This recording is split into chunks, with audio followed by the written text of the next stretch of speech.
زکوٰۃ ادا کرنے میں جو بنیادی اموال زکوٰۃ ہیں، یعنی وہ مال کہ جن پر زکوٰۃ ادا کی جاتی ہے، تو وہ 4 چیزیں ہیں: سونا، چاندی، مال تجارت، اور سونے چاندی کے علاوہ جو روپے پیسے اس کے پاس موجود ہیں، چاہے وہ پرائز بانڈ کی شکل میں ہے یا کوئی فارن کرنسی کی شکل میں ہے، غیر ملکی کرنسی اس کے پاس موجود ہے، تو وہ ساری کی ساری چیزیں ان پر زکوٰۃ جو ہے وہ لاگو ہوگی۔ مال تجارت میں جتنی بھی اس کی انوینٹری ہے، جتنا بھی گوڈاؤن میں مال ہے یا را مٹیریل ہے، جو ساز و سامان اس نے بنانے کے لیے رکھا ہے، مینوفیکچرنگ اگر کرتا ہے، تو وہ سارا کا سارا بھی اموال زکوٰۃ میں سے ہے۔ بعض لوگ جو ہے وہ یہ سمجھتے ہیں کہ جو رقم ہمارے پاس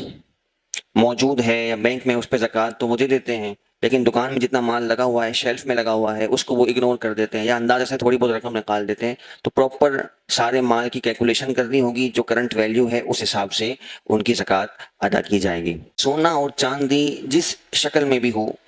جس فارم میں بھی ہو، چاہے وہ برتن کی صورت میں ہے، چاہے وہ زیور کی صورت میں ہے، چاہے وہ خام را فارم میں جس طرح بسکٹ ہوتے ہیں یا کوائنز ہوتے ہیں، سکے ہوتے ہیں، تو ان پر بھی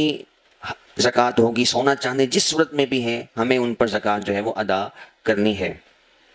اور اس میں یہ بھی کوئی عذر نہیں ہے کہ یہ ہمارے استعمال کی چیز ہے لہذا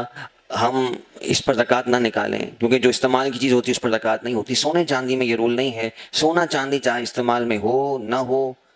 کسی بھی شکل میں ہو، اسے زکوٰۃ نکالنی ہے۔ اور سونے کے معاملے میں بعض لوگ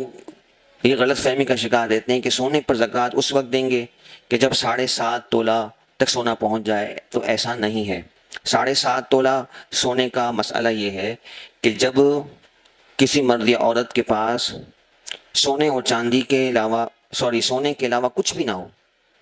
کسی مرد یا عورت کے پاس سونے کے علاوہ کچھ بھی نہ ہو، نہ روپے پیسے ہو، نہ چاندی ہو، نہ دیگر کوئی کرنسی ہو، تو ایسا مرد یا عورت جس کے پاس صرف سونا ہے تو وہ 7.5 تولہ سونے کا انتظار کرے گا۔ کہ اگر صرف سونے کا نصاب دیکھا جائے تو وہ 21 لاکھ سے کچھ زائد جاتا ہے، تب جا کے انسان مالک کا نصاب بنتا ہے۔ تو یہ تو بہت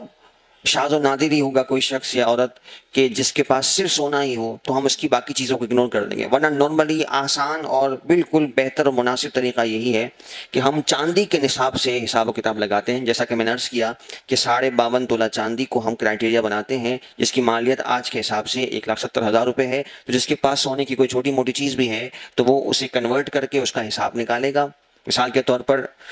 اس کے پاس ایک سکہ ہے جس کی مالیت 20,000 روپے ہے، تو 20,000 کو بھی اپنے دیگر مال میں شامل کرے۔ اس طرح جتنی بھی چیزیں چاندی کی ہیں یا سونے کی کوئی اور چیز پڑی ہے، ان تمام کی ویلیو نکال کر کرنٹ ویلیو جو اس کی سونے کی قیمت ہے اس کو مال میں شامل کر کے پھر مجموعی طور پر سب کی زکوٰۃ وہ ادا کرے گا۔